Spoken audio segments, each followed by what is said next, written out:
was before the Instagram reels. Yeah. Dog influencer, and I didn't know. We were all in our sweatpants in quarantine and bored, and our dog was our only thing keeping us sane. And we posted a video. We downloaded TikTok as a joke, and we posted it. And wouldn't you know, we all went viral. So we have a very special guest. It is Chris of Hammy and Olivia. Hello. And- Hey, thank you so Okay. much for having me. This is so cool. It's rare I get to step away and actually talk to humans. I feel like I just talk to my animals all day long. So it's a great break. Thanks for having Or me, to ladies. yourself. Or to yourself. Hell yeah. So how old is Chili and Lumi? That's something I'm unclear on right now. Chili's going to be 5 next month. I'm And very then- sad. Lumi just turned 3 like 4 months ago. Lumi's only 3 years old. He's such a fucking idiot. What are That's you going to do for Chili's birthday? Are you the sort of dog mom that's just like rah like fireworks, candles, everything go crazy, or are you just like he's another year older? This is like really sad to Well- see, and like I really hate it. Well, I guess a mix of both. But I've had this mission multiple years in a row, but for some reason, something has always come up. So he actually hasn't paid attention to it much recently, but he doesn't like toys, which is ridiculous. But he loves this one football. I've bought it so many times. I don't know. He just like nibbles on it. If you've seen on my story, it's so ridiculous. I don't know how to describe it. He's like obsessed with this one football. So I thought about like either Like putting on nooking. my, what is it? Nooking. That's what it's called when he does Nooking. it. Oh. Like But when they putting go- on my story, like everybody donate $1 to, or not everybody, but like if you want to donate $1, I'm gonna buy a shit ton of these footballs for Chili and like surprise him with a like mass amount of footballs and do a football themed party and have dogs come in jerseys and whatever. But I always, it's not that I forget, I just like don't actually do it. But then obviously donate all the footballs to a local dog shelter or something, and probably pay it back too. Yeah. Just so people so people always Chili's be like, how can I birthday's in get December. Chili? Yeah. So it's When in December? 15th. That's the same birthday as Maxine. Yeah. Is it really? Yeah. Oh my god, that's crazy. Yeah, so Chili and Maxine, I guess, then are December 15th. A week later, on the 21st, would have been Olivia's, and then on the 23rd is Hammy's. Wait, that's Wow, so all weird. I these didn't know they were like Christmas 2 days It's all going to apart. be like within a week. Wow. That's so funny. I would love to bring him to Chonkfest, but he's not fixed. So I know that that's the rules of Yeah, that's tough. That's the crazy thing when you like put on an the- event like that. Like we're sort of at the mercy of like our operational partners, and Fair. Mhm. I think that's what Brian and I really want is somebody that's going to be able to take like on all the risk and all of the waiver liability, and God Totally. forbid if like a dog were to bite somebody, like we don't want that coming back on Brian and I. So like Yeah. they sort of work out really well for the infrastructure of it, but they come with their own rules. And Yeah. Has there I had been to leave any the park issues? a couple times. What's that?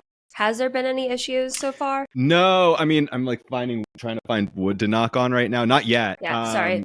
I just knocked on wood. Yeah, I mean, no, nothing to like the.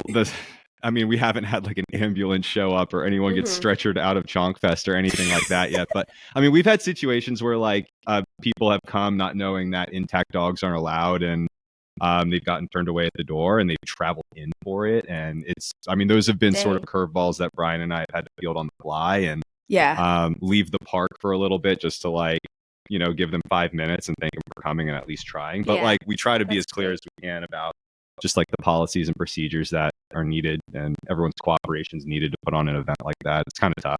What It did you takes a lot do of- before doing Instagram? What Do did you I have, do?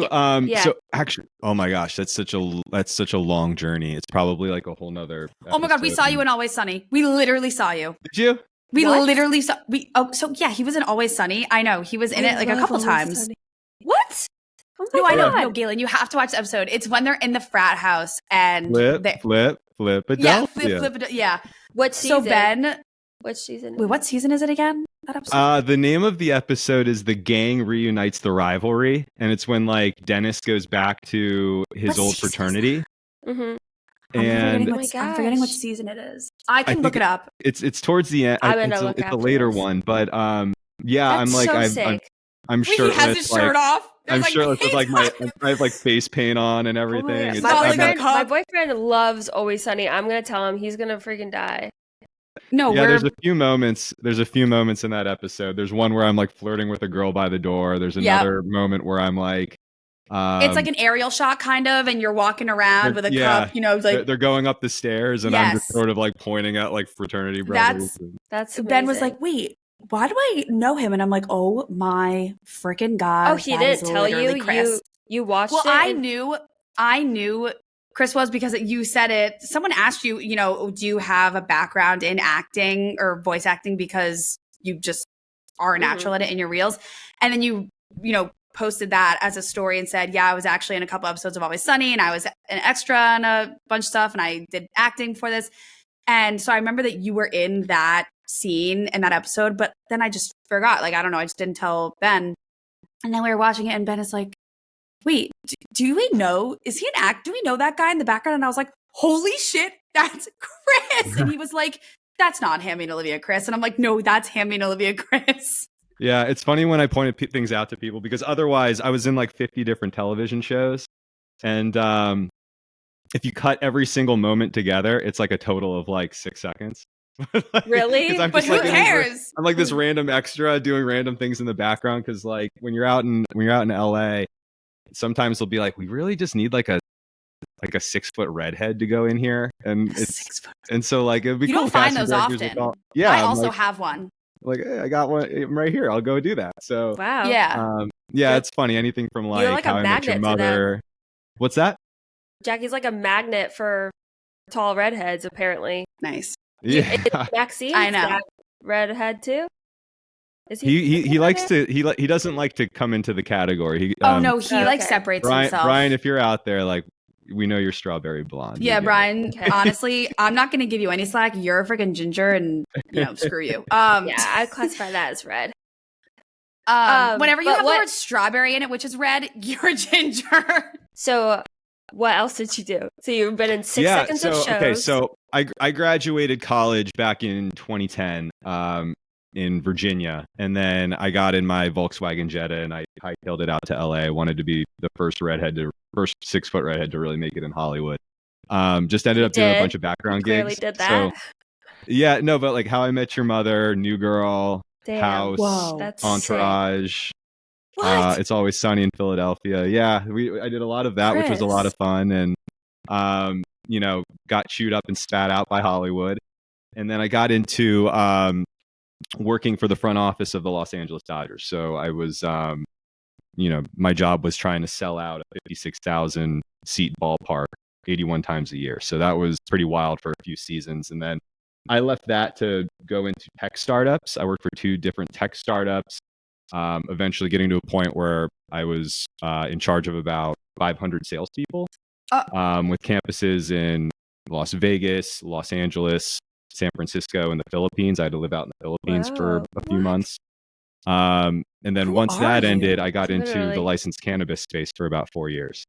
So I was working for a PhD in commercial cultivation. And my job was his executive vice president of sales. So I had to travel up and down the state of California selling about 2,000 pounds of weed every single month, legally. Oh my God. Of course. How old are you? Hit me on the side of the fucking I'm 36. So I got 10 years on Jackie. I don't know how old you are, Galen, but she's 27. I'll be 28. You're 27. Yeah. So I got a little bit of road behind me, but it's you know, falling into this took a global pandemic to do it, but yeah, I mean, it's been a journey. But yeah, all these different things, like in my tech world, my job was traveling the country, putting on trade show experiences for, you know, we build websites for small businesses. So we would do like salon shows, we would do restaurant shows, we would do fitness shows, and like we would go tour the country, and I would like be on stage trying to sell websites to all of these business owners. So I knew a little bit about what that's like, sort of hosting a high energy event. Yeah, that's kind of where I was getting back to, is how if you had any event organizing background. Yeah, a little bit. I mean, Chonkfest is so different because like you just like you're catering to animals, and you never really know what they're going to do or how they're going to respond or what their owners think of them. Like we get approached all the time by owners that are like, I want my dog to take a picture with Hammy, and then like you look at the dog and within 3 seconds you're like, this is the most reactive dog you've ever seen, and You're like like, I what know do you you love do? this animal, but this animal is like Yeah. really crazy right now. What do you do in that you, sense? you know, we have some signals which are funny. Like, I don't know if you're around, Jackie, and you got to meet any of like the park rangers at Park Social. None Um, of them. but they're really cool. Like, we have this whole staff whose job at Chonk Fest is like picking up your dog's poop and breaking up fights and watching your animal so that like Jackie can go off and have high noons and like Lumi will be okay. And that's sort of like the whole idea is like we want the owners to have a really fun block party and know that their dogs are going to be taken care of. And the staff is incredible. Shout out Park Social, you guys are incredible. I mean, they were incredible. I saw it was amazing. Yeah, they're amazing. But like if we have if we get pressed or there's moments like this, like you can flag down like one of like the lead park rangers and just sort of be like this, and like they just know, like, come check out these dogs, come pull them away, come, let the owner know so that we don't have to give the owner the bad news like, hey, your dog's a little reactive, we're gonna have to ask you to either go into timeout, go to this side of the park. I know. Yeah, there's all sorts of cute ways that like we handle things. That's awesome. Because we let kids Wow. in, and kids sort of don't have boundaries, and Yeah. dogs, kids, owners, that, I think the hardest part is probably when that happens, like the owner's not getting offended, because I feel like sometimes people are like, well, no, it's fine, or like make excuses, which valid. I mean, anybody's going to defend their own dog or baby or child. Yeah, But I mean, there's two sides of the spectrum, right? There's the side where an owner wants to bring every one of their dogs don't get along with other dogs, and they have to find out the hard way, like, your dog's energy can't be welcome here anymore. It's really hard to like give them that news. But then on the flip side, we talk to so many owners that are like, I just wanted to come. I left my dog at home because my dog can be a little anxious. My dog can be a little high energy. And I'm so bummed that I did. I wish my dog was here right now. I did not know it would be this controlled, this supervised. And I think like, in a way, like, we're disappointed because we want everybody to have the best experience at Chonk Fest. But I think it's also rewarding for us to know, like, oh man, like, that's great. That gives you the opportunity to come back and to bring your dog and to have the time of your life. So, So, I mean, we put on our inaugural event in Philly. I got to sort of, Brian and I got to have sort of our homecoming event here in DC because we're both from, the DC area. So that was really cool to do. And so now we're in conversation with Park Social about, where to go next. Like, the thing that's tough is you put on Chonk Fest and you get 2,000 people really excited and they really love it and you give them a really amazing time. But then Brian and I have 19 million other California, people. Come to Michigan. You're disappointing 19 million other people. Like, what do you do for them at that point then, other than just showing them a video of the event? And everyone's obviously, gets FOMO over it. So that's the only thing to do, is you got to bring it around the country. And that's where, our heads are. And I think that's what we're trying to figure out, is how to like package Chonk Fest and take it around to different pockets of the US. Hammy and Olivia also saying very sorry about Olivia. And thank you. Obviously be remembered for not just years, but I think generations. I mean, she's an icon. She's a queen. She's an icon. But she's an icon. She's a queen. But I guess, like, how has it been? And like, how have you guys been? And just how's Hammy been? Yeah. I know it's a loaded question. No, it's a great question, because obviously it's a really important chapter in our lives. And I've lost family pets. Like, I grew up with bulldogs my whole life. Olivia was my first non-bulldog. I've had like Farley. Farley is my family's dog, but before Farley, they were all bees. We had like Brando, Babe, Bocephus, Bosley, Bambi, Bubbles. Jeez, like, the list goes, a lot of dogs. A lot of dogs, a lot of bulldogs, and they were always so low energy. So like Olivia was my very first non-bulldog. Wow. And you got her like on your own. So Sarah and I were dating, and she was like, I really love corgis. I want to get a corgi. And I was like, cool.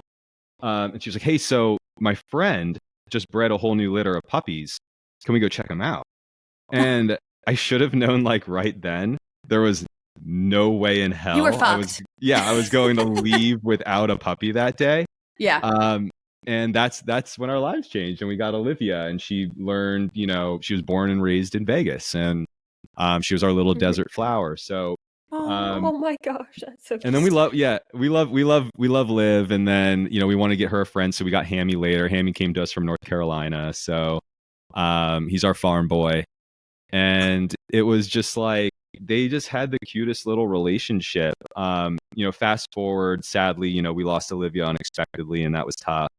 And I think like something that I'm sure you both can understand is like we chose this life of putting them in the public eye, and people follow them in their journey, and they want to check in on them every day, and they make them so happy, and all the DMs that we get, right? And it's something that you're obligated to share, and how you share that is totally up to you as a dog owner, right? And I think everybody has their right to their privacy, but there's no way you can continue life without letting your followers know that Olivia's not with us. So that was a sad message to pass along. And I cried when you posted that. Oh, yeah. I think it's really sad because we all understand it, and I didn't at the time. I didn't know what it was like to like really lose a soul dog. Like I've lost dogs. Yeah. I've come back from college and have heard like, our dog is no longer with us. Like I've had those experiences. I've never lost like my soul dog. And that really hurt. And I think what was so unbelievable to me was how much the world wrapped their arms around us during that. Like I didn't expect that. I was like, I'm going to post this announcement. I'm just going to put my phone away, and I'm just going to go like grieve for 2 weeks. And like, I couldn't, because my doorbell kept ringing, and flowers kept showing up, and cookies and letters, and our brands that we've gotten to know and love over the years were like sending the most unbelievable things. And we were getting letters from our vets and Olivia's specialists. And I would go on, and like just every day was like our PO box was insane. And it was like just the gestures were just so unbelievable, and it just showed the power of the pet community, right? And just like how powerful pet parents are. And then what really got tough for me was finding my content rhythm again. That was tricky. Sure. Because Hammy was really sad. That like, was so difficult. Hammy was it broke my heart continuing to watch Hammy every day. And I think what was really sad too is like, dogs smell things and understand things that like we don't understand as humans. We just don't have the innate ability that certain dogs that dogs have to just like see the world. And like he would just go places that she would be and smell her and do things, and it's just like it was so heartbreaking. And he really shook it. It took a little bit of time, but he shook it, and he really loved his only child era. Like he loved it. He loved it. He was like, he got to go on his trails alone. He got to have dinner like without competing over food. He got to like have mom snuggles with Sarah without having to like share. And he really, really loved that. And he never experienced that because he was gotten after Olivia. So right. So, I mean, he was really sad, but I mean, he shook it, and his only child era was really cute. But sort of at that same time, when I started posting again, and I guess it sort of showed our following, like I'm approachable now.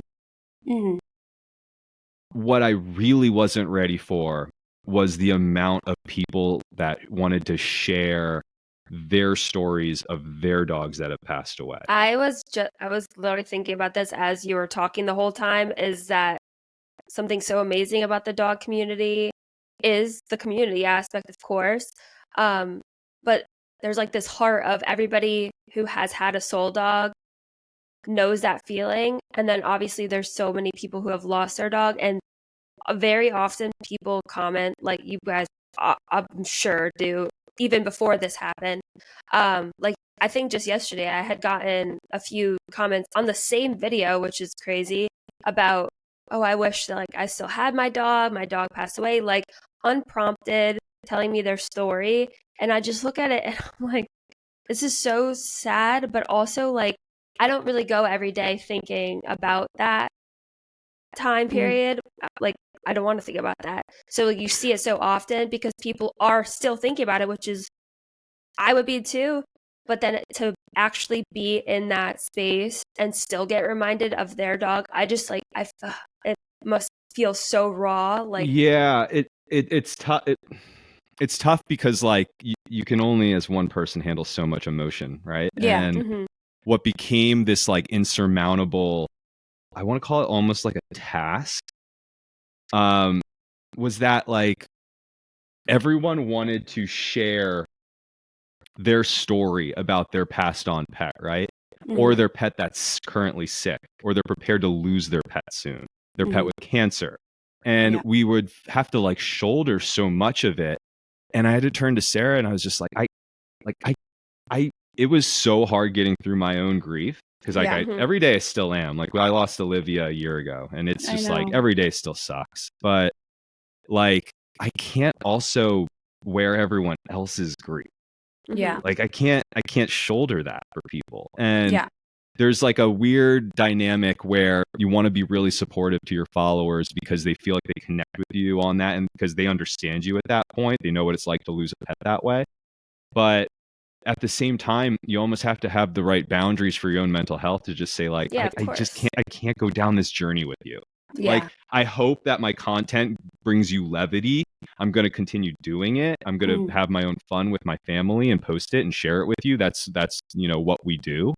But I can't get every update about, what's happening with Basil. Like Luna, or I just can't go down that path. And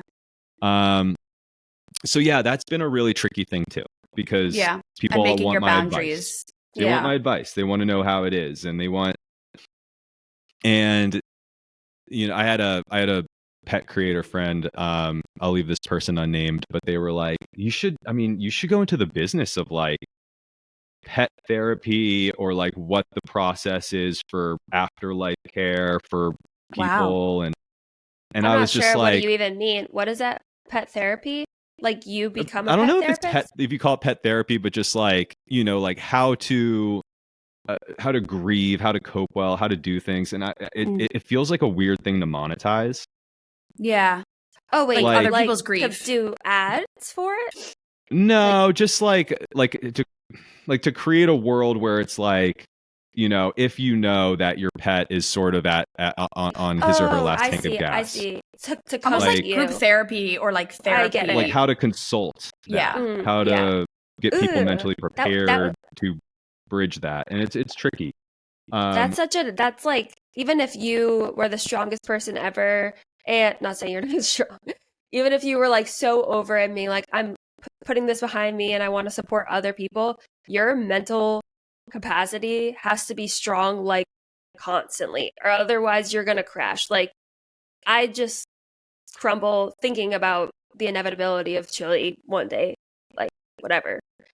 Sure. And you know what? Like it's hard, and like the birthdays are when you start to think about it, and it's just inevitable. Like you want to celebrate your fur baby, but like there's only a finite amount of time on this earth, right? And do you guys get in person that too? Like even if people don't know you have a dog account just out in public, I don't know if it's because people regularly have Goldens and Goldens always remind them of some other person or family member who had a Golden. I could say the same thing for me too. But almost every single week I get somebody come up to me like, oh, he's so beautiful. He reminds me of my dog. He passed away at 7. And like they always have this young age. And I'm just like, I'm not really good in those instances because I'm so caught off guard. Of course, I say sorry, but I also want to be even more supportive of them. But I'm like, I don't know you. I literally just met you. You don't even know my dog's name. I don't know your name. You don't know anything about me. And I'm like consoling you on the street about your golden retriever. But now you're making me feel really bad because he's about to be 5 and you just said your dog passed away at 5 or 6 or whatever. And I'm just left feeling so weird from this conversation. On Instagram, it's much more controlled and I don't know this person like face to face and I can decide to reply or not. but in person, it's always just like, oof. Do you guys get Yeah, that? I mean, I've always I've gotten very comfortable asking the question, how do they pass? Yeah. Oh, really? And I know it feels like a really weird thing to like ask somebody. Like it almost feels like uncomfortable um or sort of out of line to even ask, but it's just like how did your pet pass? Like if Mhm. if your pet passed away at 7 years old, I'd love to know why, because it wouldn't be for natural causes, right? Like Yeah, no, and it's Yeah. definitely like it kind of makes someone feel seen because Yeah. they're, they're talking about their experience and they're saying exactly what happened. That also gets them to talk about their dog, which is a great thing. And, there's so many other ways to branch off of that conversation. And, I think that's also probably why your followers were engaging with you during that time, is because they also wanted to make you feel seen. Like I know when I reached Mhm. out, I was, not even really needing to have a conversation, but just to be like, hey, I'm really sorry. And I see you and I hope you see me and here whenever.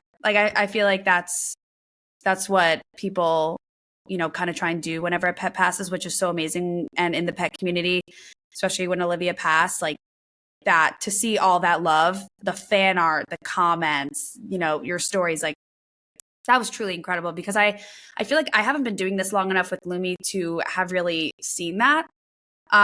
It's been a little under 2 years. So, Seeing what? just to see like the pet community like really come together and Oh, yeah. just embrace and send love to, just like an incredible dog, which is so amazing to hear. And on a happier note, when did you decide to get Fiona? Yeah. Fief. Wow. I think we just had Also a long hair. So I know she's a fluffy, and she is like another problem. Like I would often joke because like I had to call like Brian every single day, and then I was like, "Can we talk about our girls for a second, Brian?" He's like, I was like, "Tell me what this like fluffy life is like. Like, is it normal that I have to keep pulling like poop out of my dog's like fur like Yeah. behind?" He's like, "Yeah, that'll happen for a while. Like getting the little tricks of the trade was crazy. Like grooming, matted fur, Oh, like Wait, having so to." I know, if Hammy's a farm boy and Olivia was the a desert flower. desert flower, what is Phoebe? Fiona is just like she's just an agent of chaos. She's like She's a corporate DC she's a bitch. secret spy. yeah, like no, she's great. No, she's from North Carolina too, a different she is? breeder. Yeah, they're both Carolina dogs, which is actually really cute. That's cute. But Fiona's like the world's biggest sweetheart, and I see a lot of Olivia in Fiona, and I think what a lot of people sent me, because like there are people in their 40s, 50s that have had dogs on dogs on dogs, and they've gone through a few generations of pets, and they say like, look, you're gonna learn like that. You're gonna find out that like Olivia had a way of sending you this dog, and like Oh. you won't like know right away, but you will see over time that your old dog exists in your new one in so many little ways. And at first, like you just sort of like roll your eyes because you're like, thank you for being comforting, I appreciate it. But then like Yeah. then you see it and you're like, oh my God, like this wasn't just cliche. Like this is so Liv. And like Sarah and I look at each other, we're like, this like Fiona is so Liv in certain ways, and it's so cute. And there's nothing more healing than puppy energy. Yeah. There's just nothing more healing in this world. Like I did not think I would be able to love again the way I loved Olivia. And when I held Fiona for the first time, I was just like, oh my God, I am going to protect you so much. Oh. And like it was the cutest like warmth. I was just like, I've never felt more healed than like knowing like this is my responsibility now to take on this puppy. Yeah. And it was so cute. And I'm so glad I'm not on my period right now because I'd be freaking literally crying so I'm much. bawling my freaking eyes I know. out. I'm like trying to hold it back even now. Oh, This it's is so tough. sweet. I mean, but like, what's tough about getting a puppy too is you go through this trauma losing a pet, right? And I've talked to people that were like, had pets, loved them to death. I can't get another one because I can't go through that again. Yeah. Yeah, I hear that a And lot. I understand. Like, I get it. Like, there will be a time where, like, I don't want to maybe have dogs anymore. I would have given it all. I would have given them my full heart, all my attention, all my love and hard work. And, I'll be ready to go see the world. Yeah. And I'm not, I don't want to be woken up at 6 a.m. every single day anymore to feed pets and take care of pets. And I'm just saying selfishly, like, I Yeah. dedicated my whole life to my animals. There will come a time where, like, I'd love to go to Italy and And not worry if like my and, dog's gonna come out looking like a blimp. Yeah. yeah, like, I hear Bali's amazing. Like, I'd love to, I'd love to not, I'd love to go do things for me. And but I think the one thing that's really tricky is having to remind yourself, like, when we get a pet, like, we're signing that contract. Like, we're gonna have the greatest time ever with them, but, like, we're signing an emotional contract to know, like, we have to be prepared to know that we will likely outlive them. And Yeah. we're gonna have to be ready to do that all again. And it's sad, but that's I think that's about the job. I don't know if you guys can say the same, especially because you have multiple animals, and I know, Jackie, you want to get another one. But I go back and forth about getting a second dog because Chili is just like so much of my focus in life. Like, he's healed me in so many different ways. It's insane. And it's not that he doesn't like other dogs. I've just seen him around other dogs that he's just very uninterested. He can tolerate them for a select amount of time, but he's like a human person, he's a human dog. Like, he likes being with humans. And I've thought about it a lot, unfortunately, about when he does pass. Like, of course I'll get another dog. That's not the question. Is that I think I'll drastically change how I've been with him. Not because it's like, oh, I will never have a soul dog or again like that. It's that I've focused so heavily on Chili for now 5 years. And I wouldn't change a thing. But I don't think I can repeat that for the rest of my life. Not in the way that I want to go live out my life. Is like, I don't think that could be the same way. So I would have to, from puppyhood, train them to be like a little bit more distant from me, because the more attached that they become with me, the more I'm like, okay, it's fine, we'll do it. Like, we'll just do everything. Well, no, it's okay if you can do it your way, right? Because that's the Yeah. relationship you like to have with your best friend. And Yeah. I think, like, what I was so nervous about was, I know y'all had an episode on puppy blues, and it was like, well, what am I gonna what am I gonna feel? Like, what if I don't feel this love for this dog like I had for my old dog? And it's such a different love. It's just as powerful, but in a different context. And I don't know necessarily how to really explain what that emotion feels like, but, like, Olivia will always be loved in a very unique way by me. That Hammy isn't loved the same way. Fiona isn't loved the same way. But then the same holds true for Hammy. Like, I love Hammy in a certain way. And, like, we share things in a certain way that my other two would never understand. And Fiona too. And I think, like, if you're ever open, Galen, and, like, and your heart has that void where it's like you're ready to bring on a friend for Chili or anything like that, like, I will tell you, we set the bar so fucking low for Hammy, because, like, we were like, we don't know if Hammy's going to, like, love this dog. Like, we just don't. And you have all this fear because you're like, we're on social media. It's like, what if they don't? Like, what are we gonna do if they don't like each other? Like, how do we paint this narrative? How do we, and, like, we don't want to, like, dance around it or lie, but, like, how do we just be this family that the two dogs don't love each other and move forward and get people to, like, enjoy that sort of journey? And Hammy we set the bar so low, but man, did Hammy clear it. Actually talking about this to my mom, I think. So when at least when I started, I was in younger 20s. I know I'm still in my 20s, but that's the age group that a lot of the people that I grew the community are around. Of course, not everybody, but that's everybody who's getting the dog for the first time are growing up. A lot of people are now in their 30s, getting married, having kids. They're entire lives are changing, but they still have the dog that they love so much.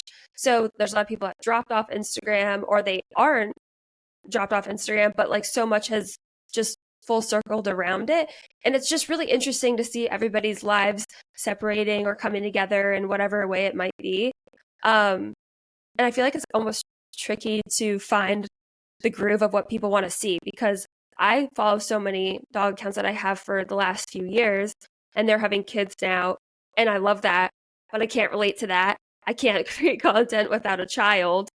Like I said, I don't really want to get a second dog right now. That's another exciting new thing that people do. I also don't want to feel like I should get a second dog for content reasons, unless I would want to. And then, I don't know, it's just the social media ever flowing what's popular. Yeah. I don't know. I think that's a really interesting take, right? Because I have a couple experiences with that where, my big journey and my big mission still to this day is I want Hammy and Olivia to be memorialized in animated form. I think an animated series is a way where my pets can live forever. I have a question about that after. Keep going. Yeah, sure. And I think like one of those, when we were talking with studios and we were talking with networks, and Netflix was very interesting. I was like in their conference room in LA and surrounded by all their Emmys on the room around the wall, and it's just like it's the most intimidating thing in the world. And you were like, I've been in all these shows, guys. Yeah. Totally. Yeah. I'm Actually, famous. you know what? We should just stop this. Yeah. Here's me getting a plane ticket behind Turtle and Entourage. We should all watch that right now. Yeah. No, so, and they asked me, they were like, so how, because what we wanted to do was create a family-centered comedy for ages 6 to 11. I built this whole world, this whole narrative. There's side characters. It was this incredible process going through this with Frederator Studios to build something that was pitch worthy to take to like Hulu, Netflix, Amazon Kids Plus, Nickelodeon, so on and so forth, right? YouTube originals. We talked to all of them. And Netflix asked a very interesting question. Corey, their head of comedy, who I love, and he was like, my door is open. You can come back anytime. He said, so tell me about how these characters are going to grow up. And I was like, well, like them personally? Like, let me talk to you about their wants, desires, their A plots, B plots. He was like, no. He was like, I know you've got that figured out. You're with a really great studio. They're going to arm you with all of that. And they want to make sure that your arcs and your seasonal arcs are there. He goes, tell me about how your audience is going to grow up with them. Mm-hmm. Oh. And I was like, huh. Because you just assume like people watch something when they're 6. Like we all watch like, I don't know, my shows on Disney were like Boy Meets World and Smart Guy and like things like that, right? And yeah. And so you watch those and like you grow out of it, and then the next younger kids grow up and watch it because it's perfect for their age group, and you just sort of assume that's the cycle. Mm-hmm. And I think what entertainment really wants to see is this evolution of like like take like Brent Rivera, for example, or like the big influencers on TikTok like David Dobrik or whoever these like big names are, right?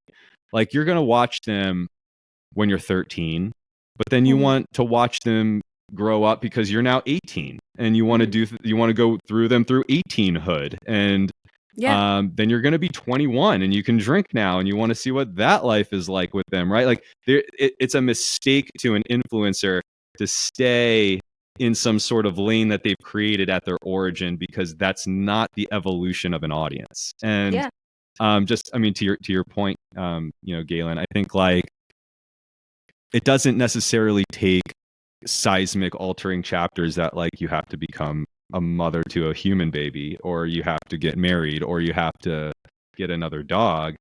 I love Devin. Do you guys follow Devin and Willow? Yes. Yeah. Oh yeah.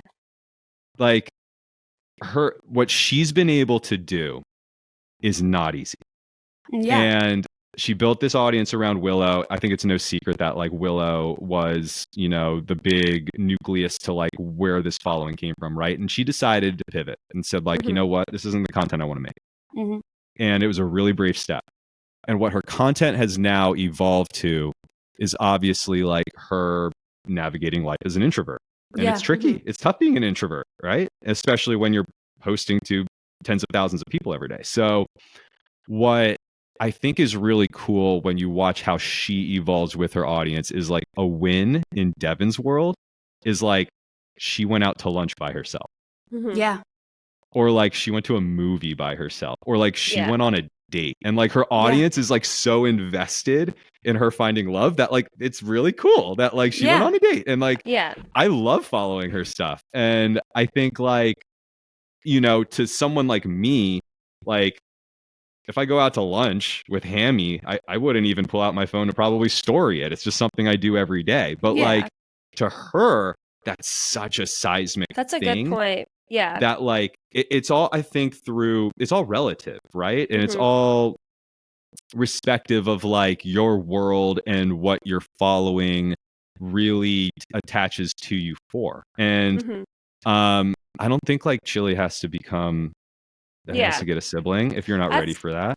I Like, actually just, Yeah. what you just said is a good point about just the perspective of everybody else's, because I had this thought the other day, because I was feeling so burnt out. Like, because I do a lot of skit related things, they'll either go super viral and I'm like, wow, like, I got to keep living up to this, or I'll try it again. And maybe, of course, not everything is the funniest thing ever, but it'll just fall flat. And then I get kind of worried. And me and Jackie talk about, like, oh my gosh, like, is this actually what I'm going to be doing? And it's just like this constant lows and highs feeling.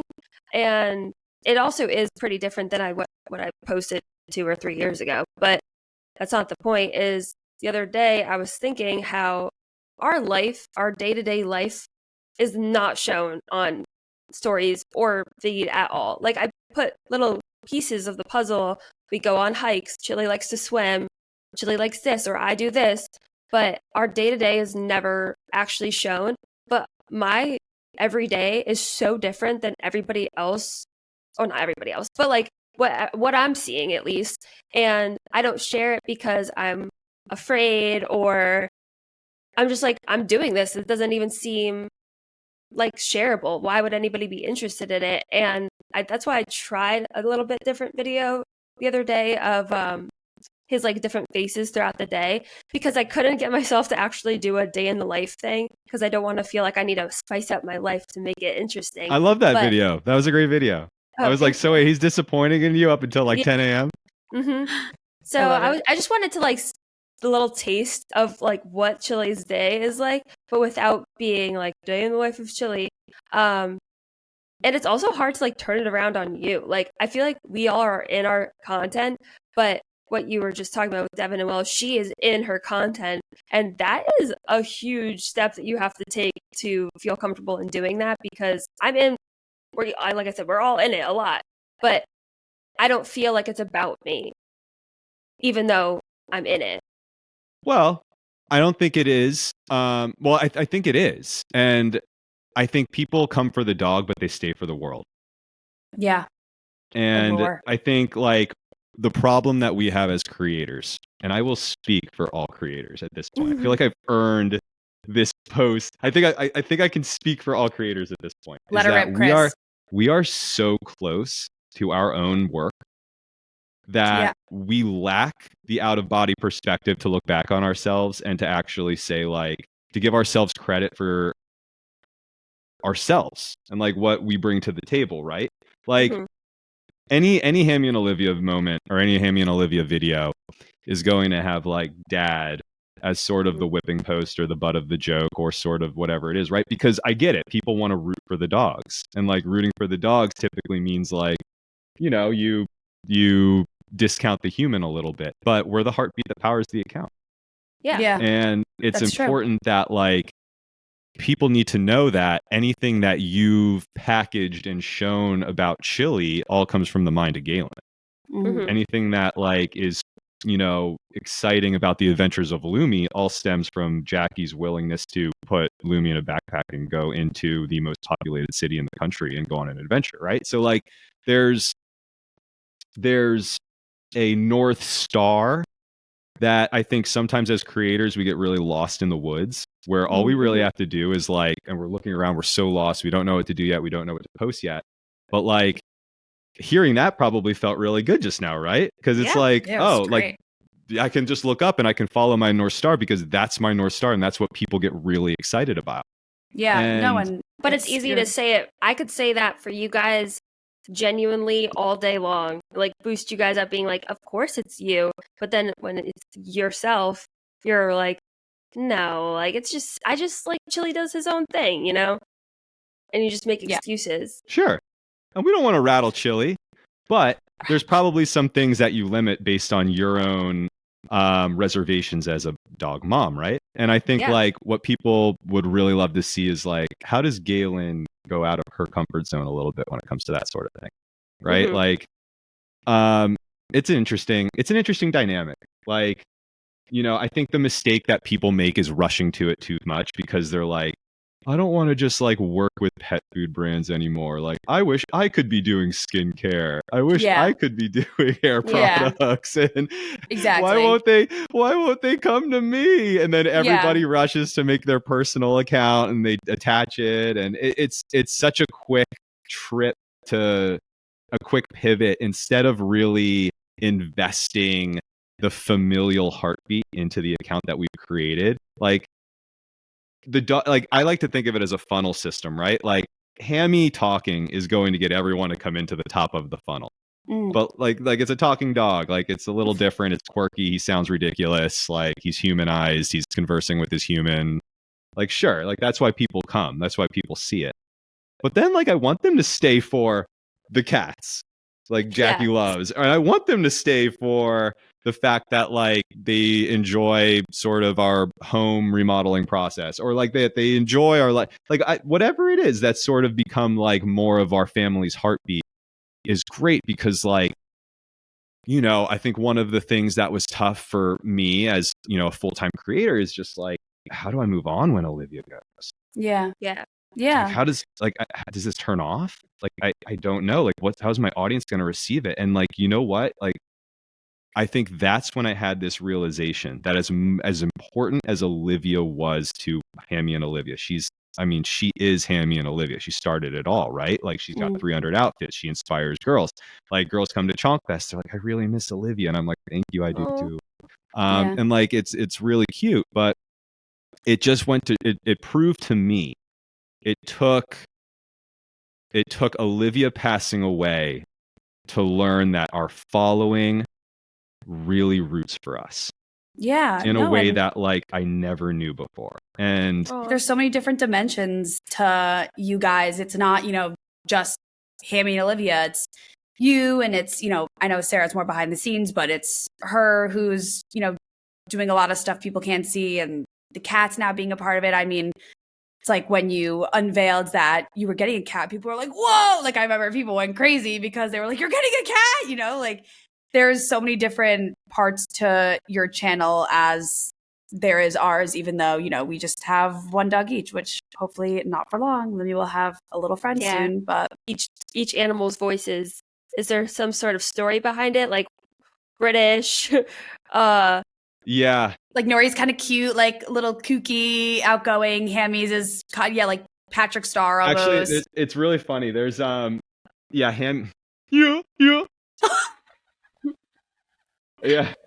I mean, now knowing that you have TV background and you're an actor, that makes so much more sense to me. Yeah, I really didn't know that I at joke all all. the time. It's like, you know, this face didn't make it, so now I have to like project through my dogs The to actually voice. be Making it, successful. you're on the account too. I think about your face on their account, of course. I think about your face all the time. That's exactly. If you heard like the first ever videos we did, it's sort of like, I don't know if like The Simpsons have been on for like, you know, 100 years. Yeah, I've watched Simpsons. It's like when you watch The Simpsons early on and the drawings look really weird compared to how they've evolved. Yes. Olivia's voice was sort of a journey. Hammy was always the same. Olivia's like a really tight on the throat. Gosh. Like I love the gosh. Yeah. And then Theo's so that just came naturally because like I just always sort of had our personalities for them. Like you probably have an idea of how Chili would sound if you ever had a conversation with Chili, and I'm sure Lumi too, right? I Like do Lumi's it. I super do it to derpy. Jackie all the time, and she Yeah, loves it. like She sounds like and Jennifer Coolidge. right, and like I think like that's the funny piece to it is like we all have this idea of what it would sound like to probably talk with our pets, and like I just sort of took a weird way of broadcasting it to our followers, but the getting Theo was a funny story because Sarah wanted a cat. We got a cat. We have all these dog enthusiasts that follow us. So it was like, what's a cat going to be like on this? And Yeah. learning Theo was interesting. And, I posted Theodore and the comments were, it wasn't just one, it was the entire, what's he going to sound like? Like, what's his voice going to be? And I was like, I didn't know like every animal has to talk. But that's sort of the expectation of our account now, right? So and we're getting that with Fiona too. Like I know, I saw, yeah. And we were in Vegas, and Sarah was like, "Well, you got to figure out a voice for Theodore." And are y'all Entourage fans? Yeah, I've seen it, but I haven't continuously watched it. So there's an episode of Entourage when Vinny Chase he did like Aquaman, right? And he was on top of his game. It was like he was the biggest movie star on the planet. And then so like he falls off for a bit, I forget why. And his only offer is to do this movie called Benji, which is like this animated dog movie, like for him to be the voice of Benji or something weird. Yep. And so they do this whole episode where the entire ensemble, they get in this bus and they go out to Joshua Tree, the desert, and because all they want to do is like take acid and go find their answer of if he should do this movie. So anyway, I'm with Sarah and she's like, you got to figure out a voice for Theodore. And I was like, I've never felt this sort of pressure before. Like it was just fun. Olivia was fun to do, Hammy was fun to do, and it's like unveiling now or like hard launching a new character almost. Felt like a really strange thing. And I had some fun with it, and I showed Sarah some examples. She was like, no, that's not it. And I was like, look, I think I have to like go somewhere for a week, and like I don't think I can come back until wait, this is real? This, like magical inspiration that like I found it, right? And so you are Entourage. You literally are. So Sarah and we went to Lake Arrowhead, California, and we stayed in this cabin in the mountains. And the whole like Sarah's enjoying it because she's in the mountains with the dogs and like fireplacing and cozy and hanging out and eating snacks and just chilling. And I'm just like pacing around this cabin. You're in the corner having a meltdown. And I finally, at one point after like 5 days, Sarah's this literally sounds fake. I'm having the hardest time. Like, oh no, this is so a real real. Story. This I know, so I know real. it is. I'm just saying it sounds so fake. Okay. And Sarah was like, I think this is really close. And I looked at her and I was just like, oh dear.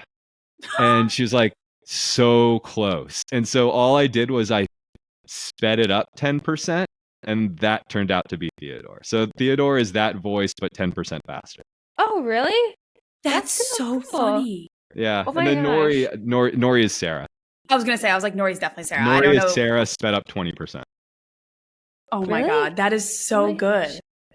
So now I don't know what to do with Fiona. Like, it's kind of sad. It's like a scary a full-on thing. production. This is a full-on thing. Like, every time I watch your videos, I'm like, how long did this take him? Yeah, each video takes about 5.5 hours to film. No, seriously, to film, edit, voiceover, score to music. 5.5 hours total of everything. Okay. Jeez. And like, it's That's so crazy. much different. Like video 1 to video 1200 at this point. Like Hammy is a total pro with this stuff now. Like he knows the drill. We can get in and out of filming and canning an entire video in an hour and a half. It's editing that takes forever. Oh, I'm sure. Yeah, like timing everything, and it's a lot. But I mean, I think with Fiona, and obviously I'm not trying to offer advice because you have been doing this for long enough where you please definitely know. But I feel like honestly with Fiona, I just think, it'll happen naturally, and maybe you'll get inspired one day and maybe you won't. And like you said, people are there for the long run. Like you have proven time and time again that, losing and adding new characters, like people are there for it. So people are It'd going to be be kind of there funny. whether Fiona has a voice or not. So It'd be funny if she didn't have a voice for a while and you kept thinking about it, and then one day everybody's just talking and she like adds something to the conversation and everybody's just like, what did you just that's say? like literally Nori. That was literally Nori. That was Oh, was Nori. it? was, Oh, That sorry. was like Nori. Yeah. No, I We're all loved like, it. what? They're all like, she could talk. And she was like, yeah, like it's hard. Oh my God. Why do I know every single episode? I love this idea of like of Fiona right now being like the Maggie Simpson. Just like she understands everything. She's like sort of an adult in her own head, but like she doesn't need to vocalize for her to sort of be understood. But no, she'll talk. I promise this. I feel so funny because like I promised this little kid at Chonk Fest that Fiona would eventually talk. So oh my gosh. She was like, "Is Fiona gonna talk?" And I was like, "I don't know. Should she talk?" And she was like, "Yeah." And I was like, Yeah. "Oh, how should she sound?" And she was like, "I don't know, but she should talk." And I was like, "Okay, maybe she'll talk." And then she goes, "Do you promise?" Oh no. I was She like, pulled that on you. I was Oh like, shit. "Yeah, I promise she'll talk." So now, like, Now she's gonna talk. yeah, Lacey, if you're all out there, It's all for her. this is all for you, Lacey. Yeah, Go, Lacey. That Lacey. came That's at 1 p.m. awesome. on Saturday. Yeah. Oh my God. That's awesome. Well, last question to wrap this up, but any updates with the show? What are you thinking about it? And are you, is that still the dream? Yeah.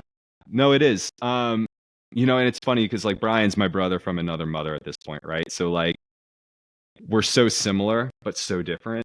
And Like us.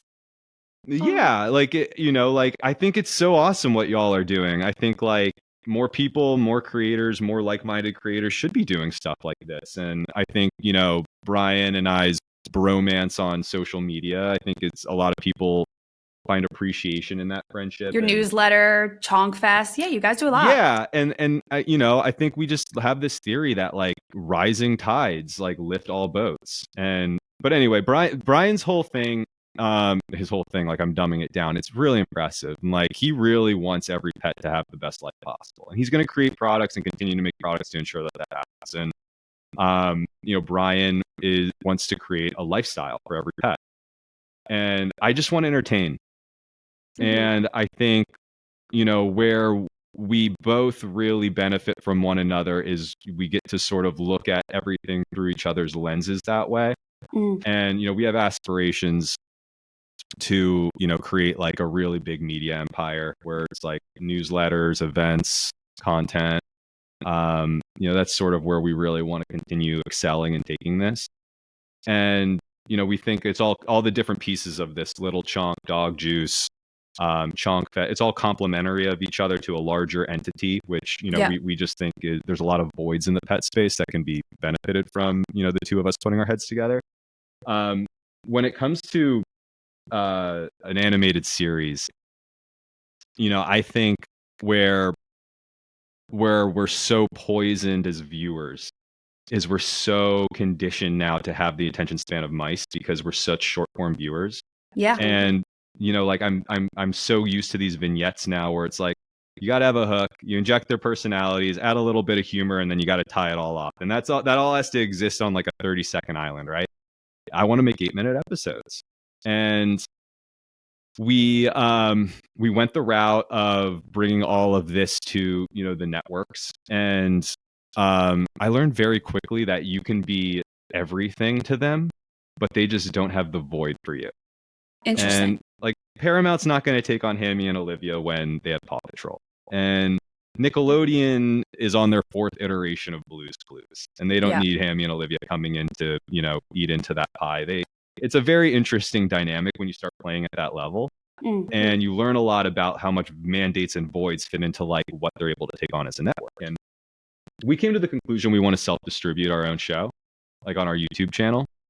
And we've had a lot of fun now because when we first did that initial tour, animation's expensive.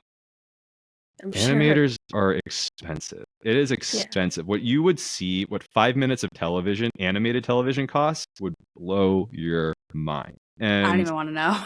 It's scary. But what's been really cool to see is how much artificial intelligence has come over the last few years. And generative AI studios are where, you know, all of the eggs are being placed in baskets now for studios. They all want to look at, you know, how can we do a lot with a little, and that's what AI brings to the table. So, I mean, without saying too much, like, I know that when I unveil something, it's got to be so ready to be received from our audience. So I can't just like try something and say like, hey, here's our episode. Let's try something out. It's got to be like so good and ready for what I think would be, you know, what people are prepared for. Does it You mean have a I lot have of to go- patience. You have a lot of patience to wait for these characters, to prepare for Chong Fest, to make your 5-hour videos, to wait for your show. Oh yeah, Like, it's a full day.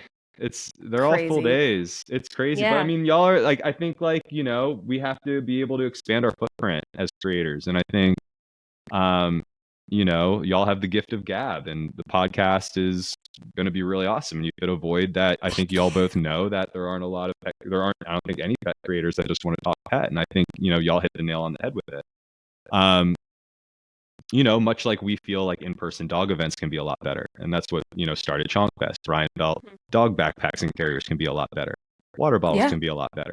And like, I think it's just understanding that, like, sure, we have influence, but like, we also have a keen eye as pet parents, and we love pets. And, you know, we like to take this position of so-called power and, you know, use it for good in a good way. So, Well, Chris, you're the shit.